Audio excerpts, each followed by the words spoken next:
너무 더워서 커피라도 한 잔 마시려고 들어온 곳이 동네 아저씨들 낮수라는 곳입니다. 그래가지고 어쩔 수 없이 저도 이 후다라는 맥주 이거 한 잔 마시고 가기로 했습니다. 여기 오니까 생각이 나는 게 옛날 한국에서 유행하던 동네 찻집 있었잖아요. 동네마다 명색은 찻집인데 그 마담들이 하나 있어가지고 뭐 술도 팔고 얘기도 하고 소일거리 하는 그런 분위기랑 아주 똑같습니다. 대낮부터 동네 아저씨들이 다 모여가지고 낮술을 한 잔씩 하고 있습니다.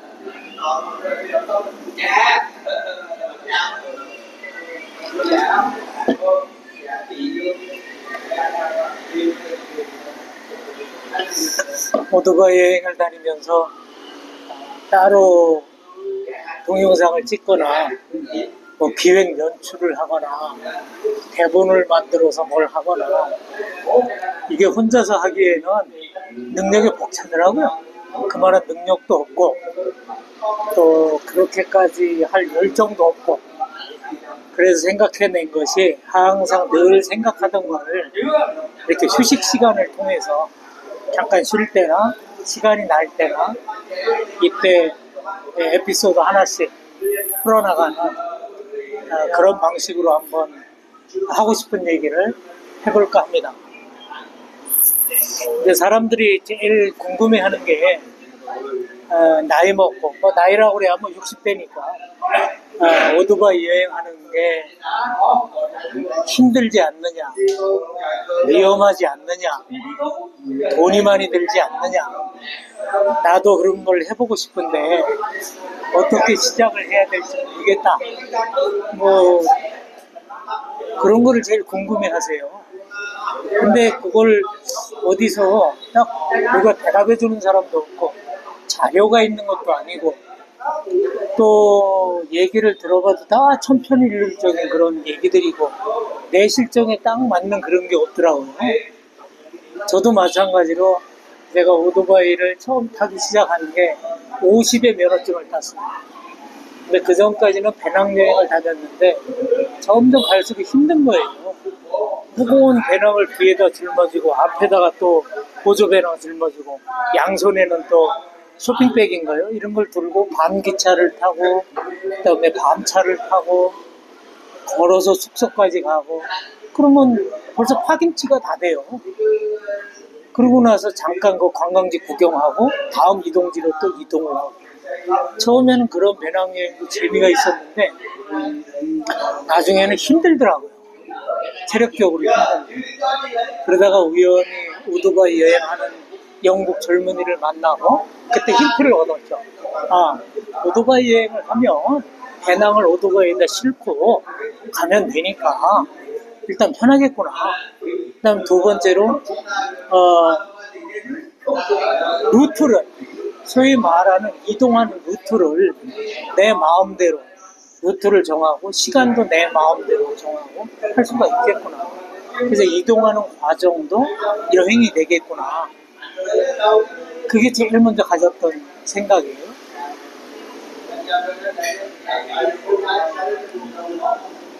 그래서 인도 배낭여행을 마치고 한국에 돌아오고 그 다음날 무조건 오토바이 면허증을 따러 갔어요. 지금은 모르지만 그때만 하더라도 15시간인가요? 15시간인가 실습을 하고 그 면허장에 직접 안 가도 그 교육시켜주는 곳에서 면허를 딸 수 있었어요. 그래서 하루에 3시간씩 해가지고 5일 만에 면허를 땄죠. 근데 그 면허 교습소에 있는 사람이 그러더라고요. 여기는 오토바이 타는 법을 가르쳐주는 것이 아니고 오토바이 운전면허증을 따게 해주는 것이다. 그러니까 오토바이 운전면허증 여기서 따고 오토바이 연습은 당신들이 알아서 적당히 해라. 뭐 이런 조건이었어요. 지금도 모르겠지만. 근데 그 말이 맞았던 것 같아요. 그러니까 5일 동안 뭔 연습을 했냐면은 시험 패스하는 법을 연습을 한 거예요. 그래서 운 좋게 처음 테스트에 90점을 맞아서 운전을 이제 면허증을 땄죠. 근데 제가 오토바이가 있었던 것도 아니고 오토바이를 타는 친구들이 있었던 것도 아니고 또 한국에서는 오토바이 타는 게 좋은 인상이 아니잖아요. 폭주족이라든가 뭐 소위 말하는 뭐 배달하는 친구들이라든가 그러니까 안 좋은 인상들이 많았기 때문에 한국에서는 뭐 나이 먹고 오토바이 탄다면은 다들 말리는 분위기고 이상하게 생각하는 분위기였어요.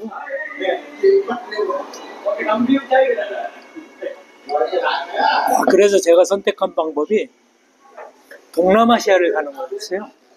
동남아시아를 가면 그때 돈으로 10불에 아주 그 100cc짜리 뭐 125cc짜리 세미 오토 이런 것들을 빌릴 수 있었거든요.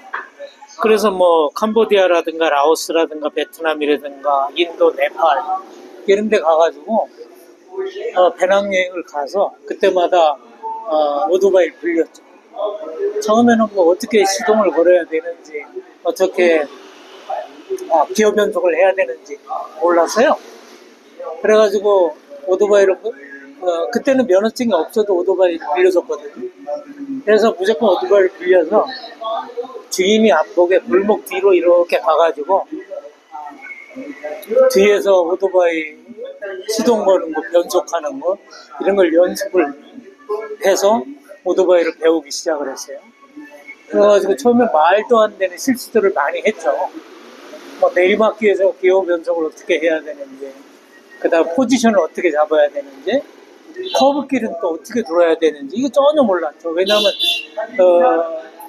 자전거만 타봤지 동력으로 가는 걸 타보질 않았기 때문에 그래서 어처구니 없는 실수들을 많이 했어요. 그래서 점차 이제 경험이 쌓이면서 250cc가 되고 500cc가 되고 그 다음에 800cc가 되고 그래서 동남아 일주를 하고 뭐 일본도 일주를 하고 이제 유라시아도 횡단을 하고 그 다음에 이제 뉴질랜드가 호주라든가 이런 데 가서 본격적으로 오프로드를 타기도 하고 그러면서 한 20만 킬로 이상 해외 투어를 다니다 보니까 이제 조금은 알 것 같아요. 오토바이 여행이라는 게 이런 거다. 또 오토바이 여행이라는 게 얼마나 다양한 게 있는지 또 서양 애들은 오토바이 여행을 어떻게 다니는지 뭐 이런 거를 한국뿐만이 아니라 서양 애들이라든가 또 많은 로드하우스나 이런 라이더스 하우스 이런 데 가서 현지 라이더들 시니어들 그러니까 7, 80 먹은 뭐 60대는 기본이고 7, 80 먹은 시니어들을 만나서 그 사람들의 오토바이 라이프라든가 오토바이 그 친구들은 대부분 서너 살, 4~5살부터 오토바이를 타기 시작해요. 왜냐하면 농장 같은 데서 넓은데 부모들이 애들을 봐줄 시간이 없어요. 봐줄 수가 없어요. 그러니까 어떻게 하냐면 서너 살만 되면 뭐 50cc라든가 이런 조그마한 50cc가 아니죠. 뭐 아주 작은 오토바이를 하나 사줘요. 그리고 기름통을 하나 준답니다. 그럼 그 기름이 다 떨어질 때까지 지들끼리 뭐 농장을 이렇게 타고 놀고 다니는 거죠. 그러니까 잔디 위에서 타보고 모래 위에서 타보고 진흙 위에서 타보고 온갖 종류의 도로를 이미 서너 살 때부터 몸으로 배운 거예요. 걔네는 이론으로 뭐 커브를 어떻게 돌고 라이딩을 어떻게 이걸 배우기 이전에 몸으로 자기들이 실패를 반복하면서 몸으로 체득한 거예요. 그래서 15살, 16살 때 러너 운전면허증을 딸 때는 이미 경력 10년이 넘는 그런 베테랑 라이더가 된 거예요. 그래서 걔들은 이론적으로 어떻게 타는지 설명을 못해요. 근데 이미 몸이 알고 있는 거예요. 오토바이 아주 잘 타요. 그래가지고 그 몸으로 체득한 걸 가지고 50년, 60년 안전하게 라이딩을 하더라고요. 철저하게 규칙을 지키고 철저하게 법을 지키면서 50년, 60년 무사고 운전을 하는 거예요. 그래서 나이가 60, 70 먹은 친구들도 오토바이 기가 막히게 잘 탑니다. 엄청나게 잘 타요. 근데 걔들이 아는 거는 달려야 될 때를 알아요. 달릴 때 달리고 신호를 지킬 때 지키고 천천히 갈 때 천천히 가고 때와 장소를 알아요. 그 친구들. 그런 게 이제 좀 많이 차이가 나는 것 같고, 이렇게 뒤늦게 배운 사람들은 먼저 이론으로 배워요. 저도 마찬가지지만 이론으로 머릿속으로 먼저 배워요. 근데 몸이 안 따라주는 거예요. 그래서 여담으로 저희가 이제 뉴질랜드 산 지 20년이 넘는데, 한국에서 골프를 배울 때는 골프 코치가 똑같이 가르칩니다. 배우는 사람이 뚱뚱하든 나이가 많든 나이가 적든 어리든 뭐 능력이 어떻든 이런 게 관계없이 자기가 학교에서 배운 그대로 가르쳐요. 그러니까 가르치는 대로 배우는 사람이 맞춰야 되는 거예요. 그게 한국식이에요. 그게 장단점이 있죠. 근데 뉴질랜드 가서 골프 가르치는 걸 보니까 초보자한테 무조건 골프채를 주고 7번 아이언을 주고 너 한번 쳐보라고 해요. 그래서 자치기 하듯이 이렇게 스윙을 하면 그 친구가 그 다음에 볼의 위치를 바꿔주면서 한번 또 쳐보라고 그래요. 이런 식으로 해서 배우는 사람의 최적화된 폼을 만들어줍니다. 찾아줍니다. 그 친구들 얘기는 그게 코치의 역할이래요. 코치는 배우는 사람의 체형도 다르고 능력도 다르고 운동신경도 다르고 다 다르기 때문에 그 사람한테 최적화된 폼을 찾아주고 훈련시키는 게 코치라고 하더라고요. 그렇게 한 일주일 정도 딱 연습하면 스위트 스팟을 찾아요. 자기한테 맞는 스위트 스팟을 딱딱 찾아내요. 그리고 한 1년 정도 되면 아주 잘 칩니다. 본격적으로 하면 싱글까지도 치고 아주 잘 칩니다. 그거랑 똑같아요. 이미 오토바이 배우는 사람이 50대, 60대에 배우시는 분들도 있는데 가르치는 사람이 젊은 애들이랑 똑같이 가르치는 거예요. 배우는 사람은 운동신경도 틀리고 벌써 체력도 틀리고 마인드도 틀리고 다 틀린데 그거에 관계없이 오토바이는 이렇게 타야 된다 딱 정해놓고 거기에 맞춰 나가는 거예요. 그 배우는 사람 입장에서는 그렇게 해야 되는 줄 알고 그렇게 배우죠. 근데 그게 잘 되나요? 안 되지. 그럼 내가 연습 부족인 줄 알고 더 열심히 노력을 해요. 그게 이제 한국식인데, 뭐 그렇게 다들 그렇게 배우니까 뭐 장단점이 있지만, 하여간 제가 해외 투어 20만 킬로 이상 수십 개국 이상 여행을 하면서 배운 거는 자기한테 맞는 오토바이, 자기 실력에 맞는 라이딩, 그 다음에 자기 실력으로 갈 수 있는 길, 갈 수 없는 길, 그 다음에 자기가 어떤 여행을 원하는지, 어떤 코스를 가고 싶은지, 어떤 여행을 원하는지 이런 게 먼저 선결이 돼야 돼요. 그래서 거기에 맞는 거를 하나씩 준비해 가서 라이딩 실력이 늘으면은 또 오토바이 종류도 달라지고 오토바이의 그 CC죠. 배기량도 좀 달라지고 뭐 이런 식으로 변화가 돼야 되는데 무조건 제일 비싸고 좋은 거를 사가지고 거기에 맞추는 그 능력 절대로 발휘 못하거든요.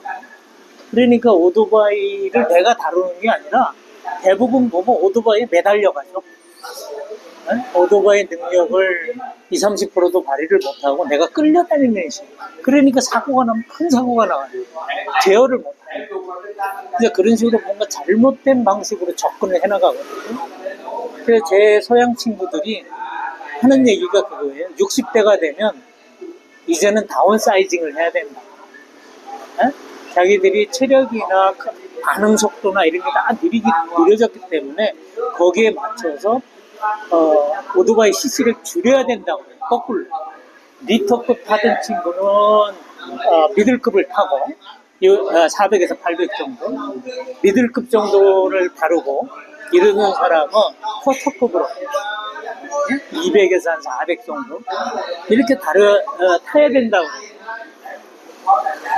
저도 실제로 경험을 하면 오토바이가 작아지면 작아질수록, 짐이 작아지면 작아질수록 오토바이 타는 재미는 훨씬 재밌어집니다. 오토바이 제대로 내가 컨트롤을 하면서 내가 타기 때문에 훨씬 주도적으로 타고 재밌어져요. 그래서 서양 친구들은 거꾸로 나이가 먹을수록 이제는 고배기량, 크고 무겁고 기능이 많은 이런 오토바이에서 내가 컨트롤할 수 있는 오토바이로 줄여나가야 됩니다. 그래서 60대가 넘으면 미들급에서, 심지어 미들급, 저도 마찬가지로 650에서 800을 주로 타고 다니는데 무거워요. 이유는 고속도로 주행 때문에 650에서 800을 타고 다니는데, 고속도로 주행에서 속도만 조금 100에서 한 120 정도에 만족을 하면 300cc 정도? 또 충분히 재밌게, 가볍고, 컨트롤하기 쉽고, 다루기 쉽고, 얼마든지 재밌게 갈 수 있거든요. 실제로 타보면 소형 바이크일수록 엄청 재밌어요. 엔듀로도, 그러니까 오프로드, 엔듀로도 테크니컬하게도 탈 수 있고, 그 다음에 고속도로는 조금 서스펜션이 안 좋으니까 장기 운전을 했을 때 조금 필요한 거 하고, 속도가 많이 못 내는 거, 그것만 조금 감안을 하면 백로드라든가 국도, 그 다음에 오프로드, 그 다음에 약간 싱글 트랙까지는 아니더라도 약간 험한 오프로드 같은데도 얼마든지 테크니컬하게 탈 수 있기 때문에 훨씬 재밌거든요. 근데 처음 배우시는 분들은 이런 개념이 없기 때문에 주변에서 조언을 해주는 대로 오토바이를 타면은 GS 1200을 타야 되는 줄 알고, 그 다음에 장거리 여행, 대륙횡단을 한다든가 세계 일주를 할수록 고성능의 큰 오토바이를 타야 된다고 생각을 하는데, 그건 거꾸로입니다. 그럴수록 자기가 컨트롤하기 편한 오토바이를 타야 돼요. 아마 그런 얘기들 많이 들으셨을 거예요. 먼 거리라든가 아니면 유라시아라든가 이런 거 갈 때 처음에는 못 모르고 크고 성능 좋은 걸 타고 가요. 근데 몽골 사막이라든가 오프로드라든가 이런 데서 비포장 도로에서 엄청나게 고생을 한 다음에 하나같이 하는 얘기가 있어요. 서양 애들도, 180이 넘는 서양 애들도 마찬가지예요. 내가 다시 몽골을 온다면 절대 리터급은 안 타고 온다. 작은 오토바이를 타고 온다. 열이면 열, 100이면 100. 보다 더 큰 배기량의 오토바이를 타고 오겠다고 그런 사람은 100에 한 명도 없습니다. 지금 탄 것보다 작은 오토바이를 타고 오겠다는 사람이 100%다. 저 또한 마찬가지입니다. 그래서 제가 보기에는 이제 그런 경험이 없고 모르기 때문에, 또 잘못된 정보 때문에 오토바이 선정도 잘못하고 어렵게 배우는 거예요. 어렵게 진입장벽이 높아진 상태에서 어렵게 배워서 흥미를 더 못 느껴요. 제가 보기에는 가장 큰 문제가 경험 부족이에요. 여러 가지 경험을 해봐야 되는데 안 해봤으니까 당연히 경험이 부족하죠. 그러니까 그걸 해보는 수밖에 없는 거예요. 한 번에 뭘 하려고 그러지 말고 조금씩 경험을 늘려서 세계 일주여행을 한다든가 대륙횡단을 한다든가 이렇게 해야 되는데, 대부분 한국 사람들이 성질이 급해서 목표부터 좀 세계 일주여행, 대륙횡단 그러고 나서 거기에 맞춰서 이렇게 하거든요. 그러니까 추진력은 있는데 실패할 확률이 높아요. 그리고 지속 가능하지도 않아요. 그러니까 그거하고 두 번째가 커뮤니케이션 능력이에요. 일단 상대방하고 대화가 돼야 무슨 결정도 하고 판단도 하고 그러는데, 영어를 포함한, 꼭 영어를 못해도 커뮤니케이션을 할 줄 알아야 돼요. 바디랭귀지라든가 다른 어떤 수단을 통해서도 상대방하고 대화를 할 수 있는 커뮤니케이션을 할 줄 알아야 되는데, 한국 사람들이 자기 주장이 너무 강해요. 자기 말밖에 안 해요. 그러니까 커뮤니케이션에 매우 미숙해요. 특히 외국인들하고. 자기 감정이 너무 강하고 자기 주장이 너무 강하니까 커뮤니케이션이 미숙해요. 그러니까 얘기가 진행이 안 되고 그냥 자기 상상 속에서 자기 뜻대로 생각을 하고 결정을 내리고 화를 내고 막 이런 식으로 하거든요. 그래서 그런 걸 좀 배워야 되고, 그 다음에 오토바이 여행을 하기 전에 여행하는 법을 배워야 돼요. 한번 생각해 보세요. 배낭여행도 한번 안 해본 사람이 오토바이를 가지고 오토바이도 관리하면서 여행을 하려면 이중으로 힘들어요. 2배로. 그러니까 오토바이 여행하기 전에 배낭여행이라도 한번 해봐야 돼요. 그것도 혼자서. 혼자 말 안 통하는 나라에 가서 숙소도 구해보고 식사도 해보고 문제가 생겼을 때 문제도 해결을 해보고 이런 경험을 해보면 내가 외국 여행을 할 때는 이러이러해야 되는구나. 또 이러이러한 앱을 통해서 어떻게 숙소도 구하고 식당도 구하고 또 번역기를 어떻게 활용을 해가지고 문제를 해결하고 이런 걸 연습을 좀 해봐야 돼요. 그러고 난 다음에 오토바이를 갖고 나가야 오토바이가 있으니까 문제가 더 복잡해지죠. 기계에 관련된 거니까. 그래서 제가 보기에는 경험을 어쨌든 간에 국내 여행이 됐든 국외 여행이 됐든 여행 경험을 좀 쌓고 그 다음에 커뮤니케이션을 오픈 마인드로 상대방 얘기도 들어가면서 커뮤니케이션을 하는 방법을 좀 터득을 하고 그 다음에 여행을 좀 해봐야 돼요. 배낭여행이나 혼자서 여러 사람 따라가서 둘둘둘 앞에 가이드가 따라가서 한 여행을 자기가 한 여행으로 착각을 해요. 그건 그 사람이 다 결정을 해서 먹을 때 숙소 뭐 다 해서 자기는 따라가서 그냥 그 사람이 하라는 대로 한 것뿐이에요. 여행 경험치로 보면 한 10% 20%밖에 못하는 거예요. 어려움도 자기가 겪고 또 그 문제를 자기 스스로 해결을 해보고 뭐 돈으로 해결을 하든 뭐 마음고생으로 해결을 하든 육체적으로 해결을 하든 그렇게 하면서 여행 경험치를 100% 자기 것으로 만들어야 돼요. 그래서 그런 게 하나 둘 쌓여서 나중에 오토바이 여행을 갔을 때 그게 정말 피가 되고 살이 됩니다. 그리고 또 한 가지 꼭 말씀드리고 싶은 거는 되게 이제 오토바이 여행을 해보고 싶다는 게 이게 로망, 중장년들의 로망이 돼가지고 처음부터 너무 큰 걸 생각해요. 세계 대륙횡단 뭐. 그래서 시작도 못하는 사람들이 오히려 더 많아요. 그러지 말고 작은 것부터 내가 할 수 있는 것부터 시작을 하는 거예요. 꿈은 크게 갖는 건 좋은데 현실적으로 오토바이 면허증이 없으면 면허증부터 따는 거예요. 면허증부터 따고 그 다음에 이 오토바이가 없으면 빌려서라도 조금씩이라도 타보고 그 다음에 국내 여행이라도 당일치기도 해보고 1박 2일도 해보고 그룹으로 또 이렇게 여행을 따라다니다가도 혼자서 솔로 투어를 또 다녀봐야 돼요. 솔로하고 그룹하고 천차만별이에요.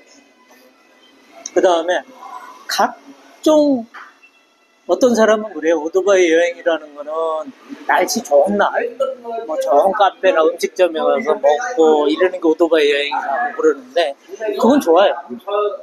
그런 여행을 추구하면 그런 건 좋은데 제가 말씀드리는 거는 솔로, 장기, 버젯 여행이에요.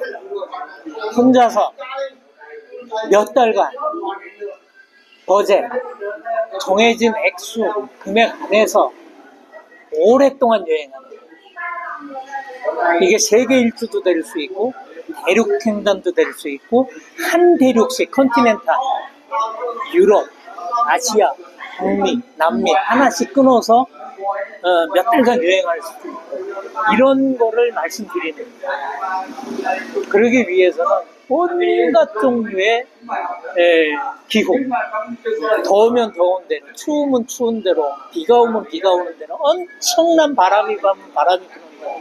이걸 피해갈 수가 없어요. 몇 달간 여행을 하다 보면 그런 날씨들이 와요. 그렇다고 그게 뭐 될 때까지 기다릴 수가 있나요? 그 속에서 나름대로 여행하는 법을 배워야죠. 안전하고 쾌적하고. 그거는 경험을 해보는 수밖에 없어요. 해보기 전에는 손 말뿐이야. 그러니까 온갖 종류의 기후에서 경험을 해보는 거. 그 다음에 도로, 하이웨이만 있는 게 아니고 저렇게 포장도로만 있는 게 아니고 비포장도로도 있고 말도 안 되는 도로도 있고 길이 끊어질 때도 있고 홍수가 나서 뭐 난리가 날 때도 있고 상상도 못할 도로들이 많아요. 어쨌든 간에 그 도로를 다 지나가야 될 때가 있어요. 히말라야도 그렇고 타미르 하이웨이도 그렇고 호주 아웃백도 그렇고 거기 뭐 피해갈 수 있나요? 가야죠. 내가 가기로 했다면. 그러니까 그런 것들을 클리어할 수 있는 훈련들을 해야 돼요. 그거는 뭐냐면은 테크니컬하게 기술적인 것도 배워야 되겠지만 경험을 많이 쌓아야 됩니다. 그런 도로를 만났을 때 내가 어떻게 안전하게 사고 없이 갈 수 있는가. 제일 중요한 건 내가 갈 수 있는 길, 갈 수 없는 길. 내가 어느 정도로 달릴 수 있는가. 그걸 아는 거, 자기 자신을 아는 게 제일 중요한데 그거는 이제 해보기 전에는 또 몰라요. 그러니까 어떻게 보면 머릿속으로만 상상해가지고는 절대 근접해 나갈 수가 없어요. 밖에 가서 많이 타보는 거예요. 자기 능력과 각종 조건 하에서 모든 도로들, 모든 날씨 환경, 모든 심리 상태. 어떤 때는 심리가 다운될 수도 있고 업될 수도 있고 막 그러잖아요. 그런 모든 상황에서 경험을 쌓아나가는 거예요. 그러면 이게 쌓이고 이제 제가 21만, 2만 정도 돼가는데 해외 투어만 경험이 쌓아갈수록 10만 대 다르고 20만 대 달라요. 제가 목표가 40만 킬로인데 아마 30만 대 되면은 오토바이 해외 투어라는 거에 대한 생각이 또 달라질 거예요. 40만 되면 또 달라질 거예요. 근데 현재로서 봐도 처음 시작할 때랑은 조금 달라요. 그래서 기회가 될 때마다 두 손은 없지만 제가 보기에는 중장년들이 50대, 60대, 70대들이 오토바이를 타고 해외 투어를 다니면서 건강하고 활기차게 노년을 보낼 수 있거든요.